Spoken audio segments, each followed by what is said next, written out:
Hello everybody, welcome back to another video of the Kawasaki Reading Room Japanese Grammar Points. And in this video, we'll be going over the grammar phrase toyeba. But before we jump right into that, we need to review the conjugation, the ba conjugation, which first let's go over the meaning. Its general meaning is like a cause and effect. So if A happens, then B will also happen. So a quick example would be hashireba maniau yo. So hashiru, to run. If you change that to hashireba, if you run, maniau, you will make it on time.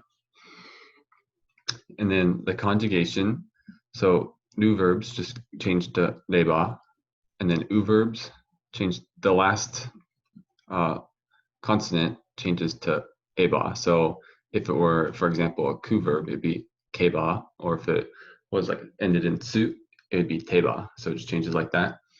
And then the special verbs suru and kuru go to sureba and kureba. All right, so toyeba, it literally translates to if you say that. So if you look at the two parts in it, to is a particle that's for quotation. So it's quoting whatever comes before it, which would be that part of the translation. And then yeba is from the verb you, to say. So toyeba is if you say that. And this has multiple different kind of meanings, like very nuanced meanings when it comes to grammar.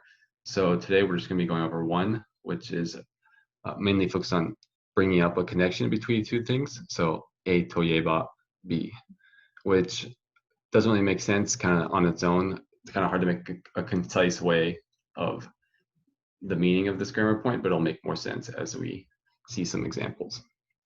And so this grammar also typically connects in the form of a noun plus toyeba right after that. So let's go ahead and look at a few example sentences. So the first one, Nihon toyeba yappari anime da yo ne. All right, and let's see the English translation. When I hear Japan, the first thing that comes to mind is anime, you know? So we can break that down. So Nihon toyeba, it's like saying, if someone were to ask you or just say the word Japan, a lot of people, there's many things that kind of represent Japan. Like they have very distinguished food like sushi. So a lot of people think of sushi. If they were to hear Japan or something, people might think of like a samurai when they hear Japan. But especially with young people nowadays, anime is probably one of the most popular things about Japan. So when a lot of people hear Japan, they think of anime right away. So it'd be Nihon toyeba yappari anime da yo ne. So the second half would just be like, oh, it's definitely got to be anime, you know. So that's kind of why I translated the daione to, you know. And just as a general rule of thumb, try not to get too. I used to do this a lot a while ago, but I kind of stopped because it becomes too tiresome. But getting too stuck onto translations, trying to figure out exactly what means, because it will change based on the context. Like daione can mean right sometimes if you say like right, but in this kind of context, I decided to say it was like, you know, kind of more of a playful way of saying it. So just kind of focus on the general feel and then just kind of get like a general feel. You don't have to be exact. And then over time, you'll pick up more and more until you kind of get just a better feel for it all altogether. All right. The second one, アメリカの独立記念日といえば、綺麗な花火だよね。So, if you don't know Dokuritsu Kinenbi, you might be able to guess from the context, but here's the translation. The first thing about the 4th of July that comes to mind is beautiful fireworks, don't you think? So here again, you can see at the end I put don't you think instead of you know, even though I use the same phrase daione at the end. So it just kind of depends on context or kind of how you feel it might translate. But yeah, let's break it down again. So if you didn't know before, Dokuritsu Kinenbi it literally means Independence Day, but since it's America's, America, no, we would say the 4th of July.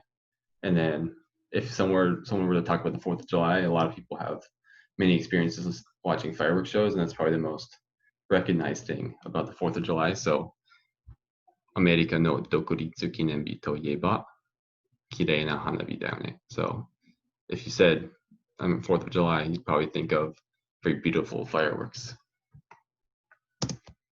All right, now I got one more. It's kind of a chain game, if you want to call it.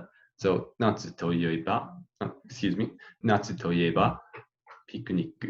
So, if you were to think of summer, a picnic might come to mind because there's lots of, it's one of the more popular summer activities, kind of things like going to the beach, going for walks, having picnics.